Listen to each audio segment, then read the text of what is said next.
عمر كمال هيطلق ندى الكامل. قالت له: انت بخيل وجلدة، وانا بحب الراجل النزيه اللي بيصرف وما بيهموش. عمر كمال اخيرا فاق لنفسه واتاكد ان ندى بتتعامل معاه انه ما كانت صاحب فلوس. قال لها: هطلقك يا غلطة عمري وهفوق لنفسي، منك لله. من يوم ما عرفتك وانا حالي بقى يصعب على الكافر، وشغلي بقى في النازل. حتى حفلة كاس العالم اختاروا حسن شاكوش اللي ما بيعرفش يغني ونفضوا لي انا. وقصة اختيار شاكوش دي عملت أزمة نفسية لعمر كمال، لأن الاختيار كان هو من البداية، بس كان نايم بعد سهرة طويلة مع ندى خلته ينسى اسمه. اتصلوا بيه مليون مرة لكن ما ردش، فاتصلوا بشاكوش ورد عليهم من أول رنة كأنه قاعد على الموبايل. نبوءة أم عمر كمال بتتحقق أهي.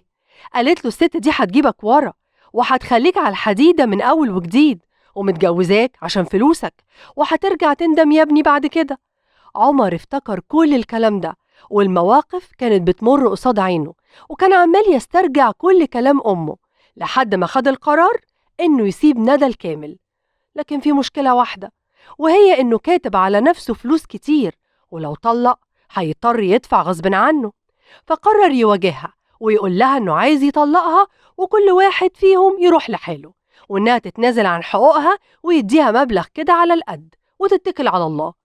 ندى بعلو صوتها صرخت وقالت له ألفاظ عمر نفسه اتكسف وهو بيسمعها، وقالت له: طالما ناوي تطلق يبقى تدفع كل مليم مكتوب عليك. رد عليها وقال لها إنه دفع كتير ليها الشهور اللي فاتت، ولما راح زرع دقن دفع أكتر من 20,000 دولار.